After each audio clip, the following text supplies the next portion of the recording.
So as an entrepreneur, I want facts. I want data. I want measurables. I love being delusional about what we could do. You are in a very scary spot if you delude yourself about where you are. I think the biggest miss that people make in terms of selling, it's about how does somebody do something big in a very short period of time.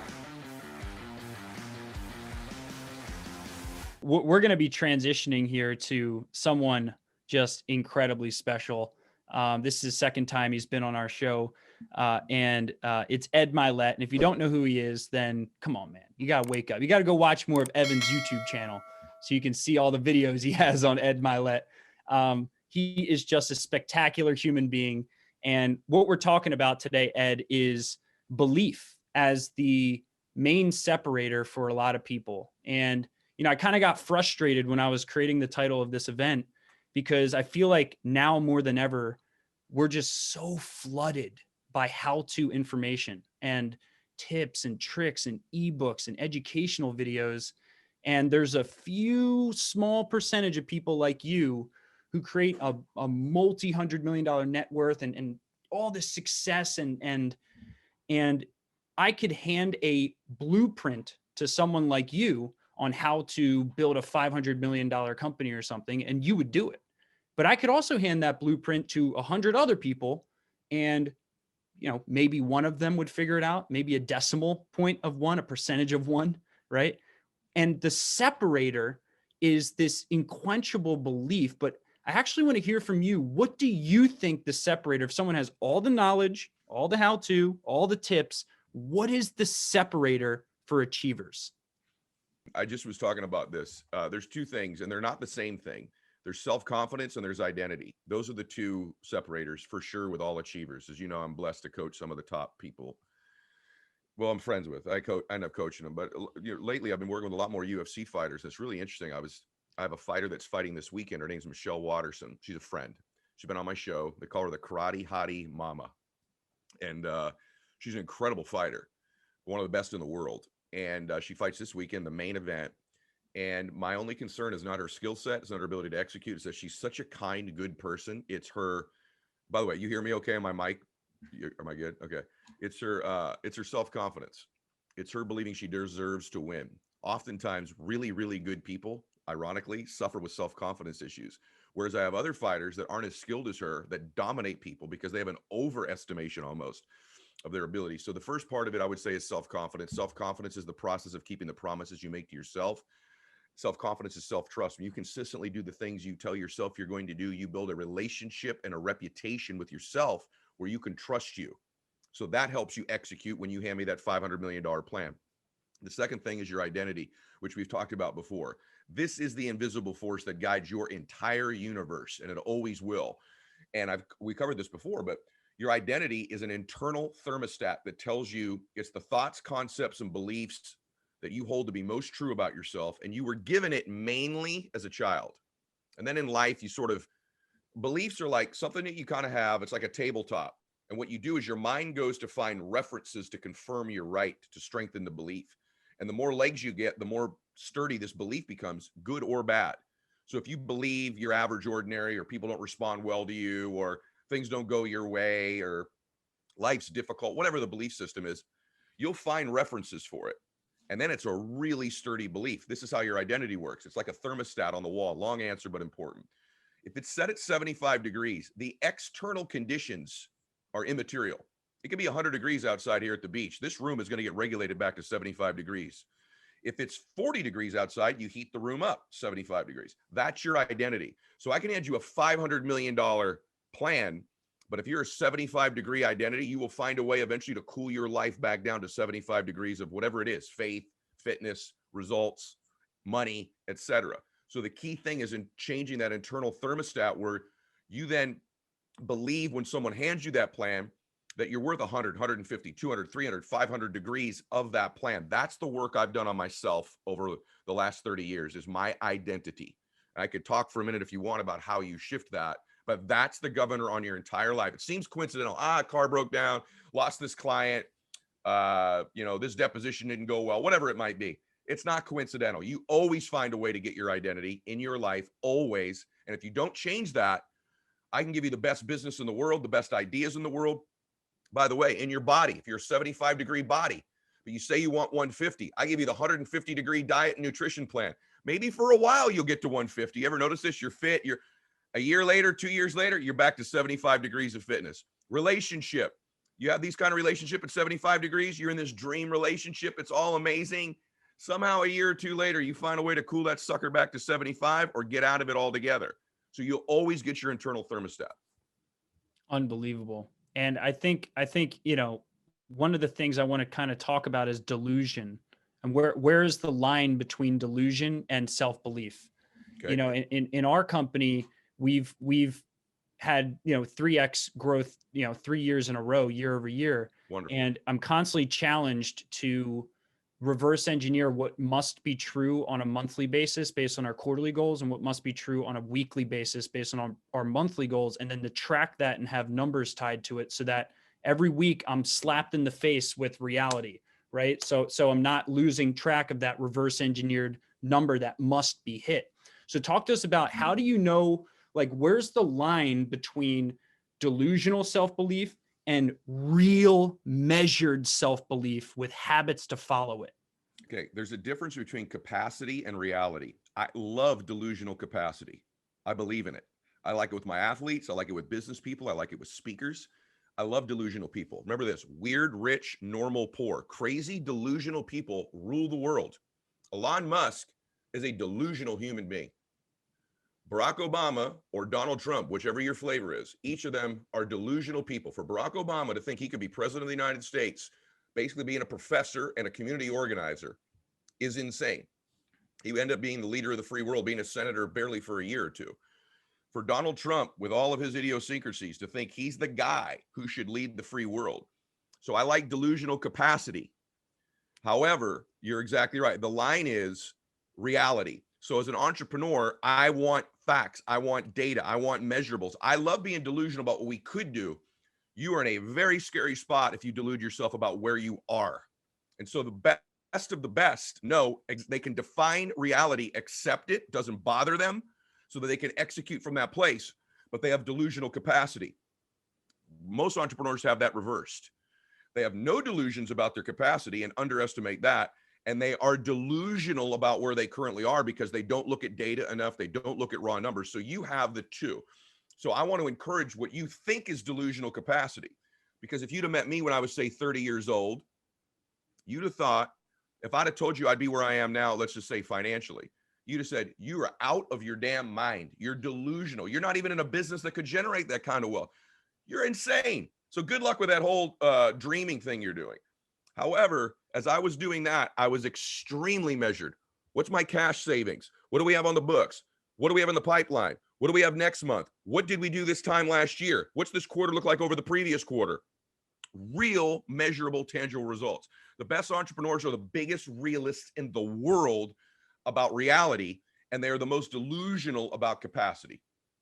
So as an entrepreneur, there's this excuse or reality, let's say, where it's like you tell yourself, I just got to focus on the big picture. Can't my team figure it out? Can't they do all the details? Mm-hmm. And, there's this saying, I just hired Cameron Herold, the former COO of 1-800-GOT-JUNK, as fractional COO of our company. And he's basically teaching me that you can't abdicate anything. You can delegate things with clear expectations. Great. But as soon as you mentally abandon a portion of your business, that will start to decline when you look at the graph. And my question for you is, what is the most important either group of people or person to have on your team when it comes to fact checking a visionary CEO? And then the second part of that question is, what habits, if you are the disorganized, everywhere visionary, how much do I have to learn organizational habits versus how much of that can I delegate to the team? And can I really just be big picture all day and have people following me around taking notes? What did he say there? Is there an initiative to that? Is that tied to a responsible party? Like, is that possible? And where's the balance between what goes to your team on the organizational side versus what the CEO has to work on internally? Great question. My gosh, man, you're good. In fact, I feel like you know the answers to a lot of these. For me, in all of my businesses, the two most important people, are you ready? You're going to be shocked. my personal assistant, and my CFO, my money person, my accountant, my money guy, my money lady. In fact, my case, it's a money lady. Now, those are the two most important people. One, my personal assistant rules my life, tells me the truth, keeps me organized, keeps people away from me that need to be kept away from me. And their job is to make me comfortable and make my life as easy as they can. My CFO is the person who comes in regularly and slaps me in the face with reality, tells me where we really are, tells me what the decisions we really need to make. If you don't have a CFO, it's your bookkeeper if you're in a small business. Those are the most important people. I'm wealthy because my personal assistant has been my personal assistant for 26 years. She's also been my sister for 42 years. And my financial person has been the same person for 29 years. And so I have had a very stable environment on the money side and on the assistant side. To me, those are the two most important things. Now, in terms of delegation, today I had a podcast I released. I have about 30 people on my social media team. My main job is create the content. From there, everybody runs with it. They posted the podcast this morning without the introduction to it, so it makes no sense. They had to redo it. And I flipped out and I lost it on the entire group. I'm not going to lie to you. They got a different version of me than you're getting right now. But when we were all done, I said, this is my fault. And they're like, what? It's not your fault. It's Alex's fault. It's so-and-so's fault. When a problem comes up, I never blame until it's solved. So when a problem comes up in my businesses, I have no wasted energy. Whose fault? Who made the mistake? Who did this? I don't care. We need to solve it first. Then we'll do some reflection on where the problem came from. Too many times when a problem comes up in your business, was this him? Was it her? Was it you? Was it this? You expend energy on whose fault it was. Then there's concealment, argument, dissension, and you don't solve it. I want solved. I got millions of people waiting for this show. So we went right into solve mode. Then we were done. I said, it's my fault. They said, no. Alex is the one who, I said, no. I run this show. This is my podcast. I'm responsible for every single thing that happens here. Now, if I put Alex in a position he's not capable of handling, that's my fault, and I'll make that adjustment, but it's my fault. So I like executives that tend to trend to a little bit more micromanager than not, but not to the point where they suffocate people. Big mistake I watch my friends. I have a lot of friends who used to be wealthy that aren't anymore, Bill. And let me tell you something. One of the reasons they're not wealthy anymore is they back too far away. Now, having said that, my main job as an entrepreneur is to raise and develop leaders in my organization, regardless of that type of organization. So I do not want to suffocate that growth. So there's a very unique dance and nuance that happens there. I'm in a house right now. So here's what I'll say last thing. Once you indicate to me that you are outstanding at what you do and you think the way I want you to think, I am out of your way. I am out of your way and I delegate. I'm not bragging. I'm just going to tell you how much this is true. I buy and sell a lot of real estate. I'm in a house that was being asked for $28 million. This home I'm in my office right now, $28 million for a while. I've never been in it. And somebody I trust in real estate called me and said, I found your new home, but they need the money in 3 days. And I said, well, I'm out of the state. They said, do you trust me? And I wrote a check for a $20+ million house, having never seen it before, having never walked inside it. I don't care what level of wealth you're at. That's a lot of money. Why? This person has indicated over time with their track record that I don't need to micromanage them and that I can trust them. Turns out, I think they were probably right. Okay, so there's that nuance and dance between those two. You got to prove it to me long-term first, then I'm out of your way. And long-term could be 6 months, 5 months, 3 months. You prove to me, I don't micromanage you. Before that, I'm in your business constantly. So, wow. Yeah. The trust factor is vital. And you do that through micro delegations, right? And micro handing over of trust and projects that they pull across the goal line. Precisely. I guess, what skill did you have to hone in leadership and more of a tactical skill than a big picture skill to have confidence that the things you were delegating had clear expectations tied to them, maybe deadlines, because, there's some people who have the style of, just tell their team it verbally, and then they'll go create like a project plan or maybe a project management thing tied to it. Do you have like a way of documenting your ideas before you hand them to someone else, or that you used in the past when you were in rapid growth mode? Well, what I was going to say before you asked me the end of the question is the skill that I struggled with for the first 10 years as an entrepreneur was, and I think this is what great leaders do, it's the duality of accountability and recognition. So I'll be candid with you. I didn't hold people accountable very well. And I'm going to explain why. I didn't need it myself. In other words, I didn't need someone checking in on me regularly to see if I went to the gym or to see if I made my contacts in my sales business or to see if I finished a project.